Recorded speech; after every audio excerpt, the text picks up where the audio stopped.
News with no bias. Expose. News with no exception. Expose. Delivering nothing but the truth. This is 24 News Report. Always on the go. Your news, our business. Broadcasting live from Candelaria, Quezon. Good afternoon, Philippines. Good afternoon, Angelicos. It's a sunny day, March 18, 2022. I am Mary Joy Manalo, your daily news anchor, serving you the hottest and the most leading news of the hour, your news, our business. Now, we will be seeing a virtual debate from the student of the Grafton School Incorporated, who will give their insight about their chosen country, which is China and Japan. For the first group, ATIENZA and Hernandez will discuss about the economy of Japan and elaborate the economic development, performance, and potential of their chosen country.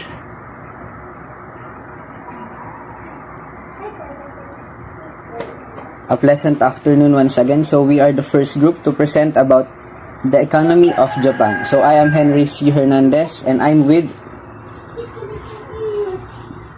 John Albert Atienza. So let's start.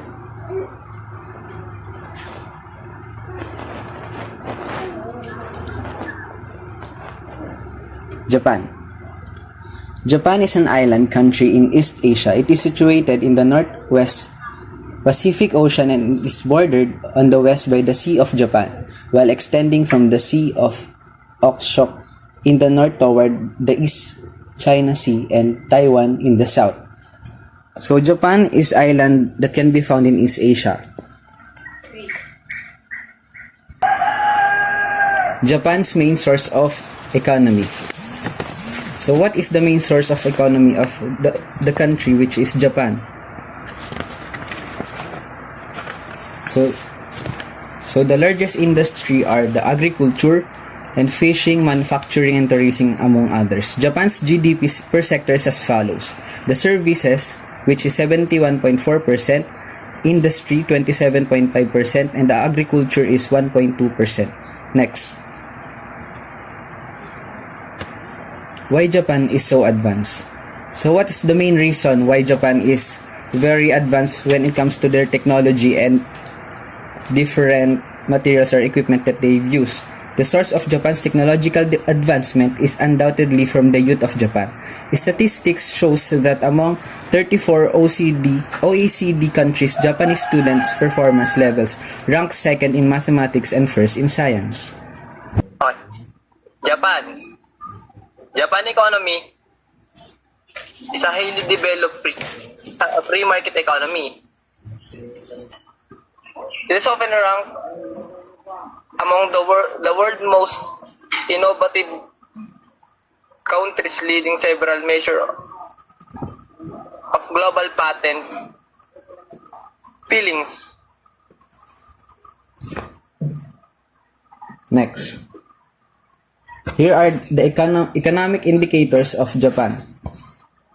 The first one is the gross national income.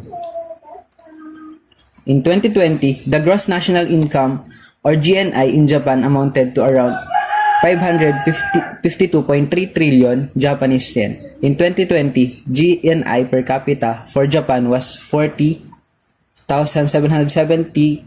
GNI per capita of Japan increased from $2,256 in 1971 to $40,770 in 2020, growing at an average annual rate of 6.80%.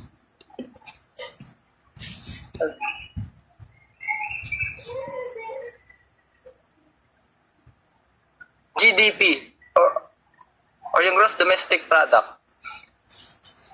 In 2020, the gross domestic product of Japan is amounted to around 5.05 trillion US dollars. The market Japan's third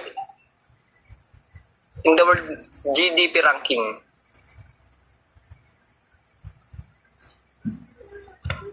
On the other hand,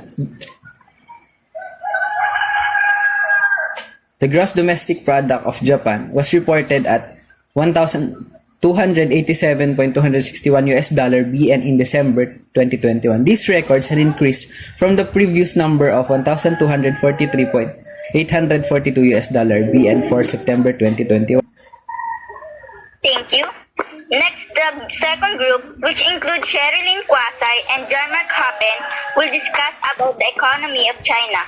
And later they will be dealing with the indicators of economic development, performance, and potential of their choosing country. China is known as the house of business-minded. It is came to the word Sanskrit Sina that became popular through the trade along the Silk Road. China is also known as factory of the world because it is a producer of concrete, steel, fertilizer, clothing, and toys that they use in improving their economy. Next, China is also known because of their popular temples that they made to make them name the China like that. Change and reform the economy changed in 1978. By this new form of economy, GDP or gross domestic product increased in a higher percent every year. Over 800 million people lifted out the poverty because of these changes. So we can see that the economic development of the China changed. We can see at the forecast of China from 2022 to 2023 that it increased in more than $1 billion. So because of these changes, they improve access to health, education, and other services from the year of 2018. The amount of liability in China less for more than $1,788, but it became the upper middle income country because of their producing product and manufacturing.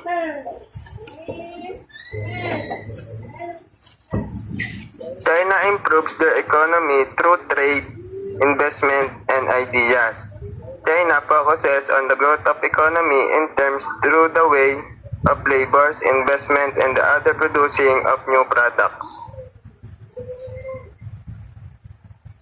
Also, this country started to reform the new system that leads in the imbalances that seriously affect the economy. But they used to reduce those imbalances from low-end manufacturing to higher-end manufacturing and services.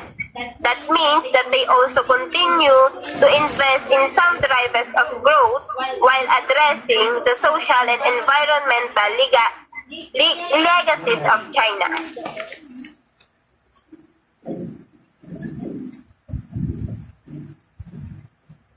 We can also see the gross national income according to the IMF on a per capita income basis by China. This country ranked 59th by GDP and 73rd by GDP in 2020. So it means that the growth of the China is increases and growing in their planning economic development. While we can see that the gross domestic product of China, most productive provinces and cities as per 2021 GDP statistic, China GDP in 2021 reached RMB 114.4 trillion, showing an increase about RMB 13 trillion. Compared to the 2020, or 8.1% growth on year, according to the National Bureau of Statistics, the gross domestic product of China gets higher more than the last year.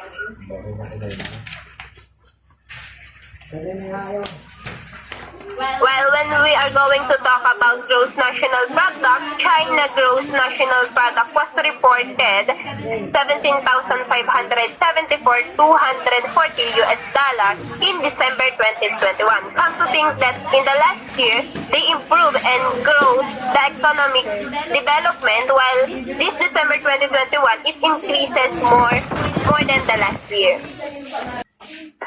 Thank you for nice answer. Now, we are about to give comparison with the economy of China and Japan. And let us hear the side of each group. So we're the first group to address our own insights or opinion or information about the chosen country, which is Japan. So as we all know, the country which is Japan is the third largest in the world when it comes to their total wealth. Japan formerly has the second largest assets and wealth behind only the United States in both categories. In addition, Japan remains a force in global trade and investment flows despite of its stagnant and domestic environment. In fact, the lack of domestic growth arguably leads Japan to play outsized role in cross-border flows as foreign opportunities are more attractive for Japanese and different investors. In addition, Japan has also became the largest exporter in the world because they have refined petroleum, hot-rolled iron, gold, flat-rolled steel, refined copper, and the likes. Next. When it comes to the advancement or technology, Japan is the top one when it comes to the countries for having a technological expertise, and based on the report online. Countries are also among technologically advanced. So that's why Japan is considered as the most advanced country since they have the equipment, they have the knowledge, and they have the expertise in making like robots and other equipments that can help them boost their potential and as well as being a wealthiest country in the world.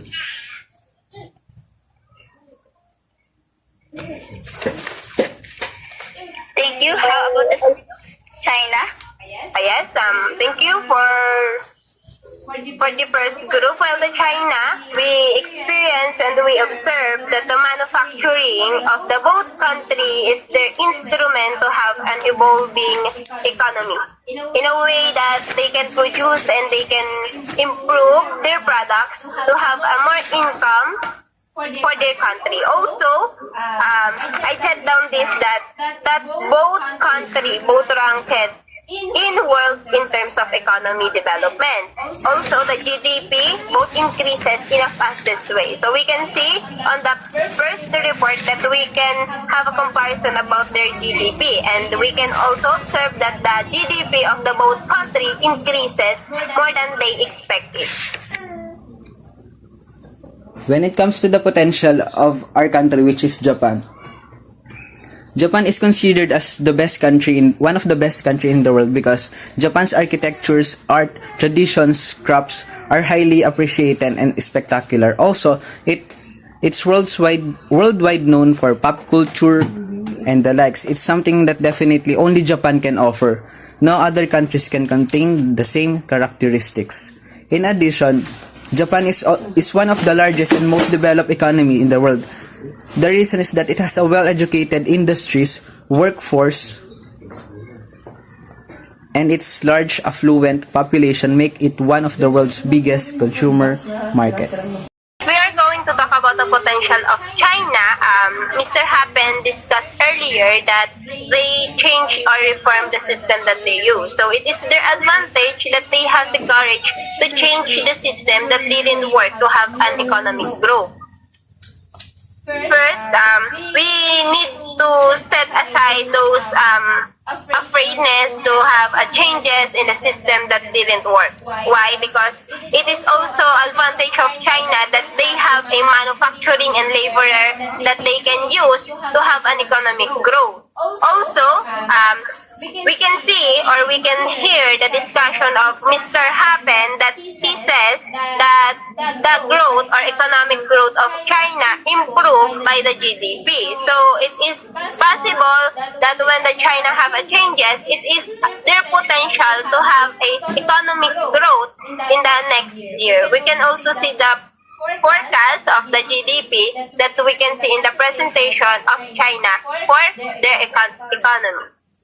An impressive discussion and great thoughts from the both groups. I believe that these two countries are one of the most stabilized and highly developed economy in Asia. I respect all your opinions and insight in all information. We really appreciate it.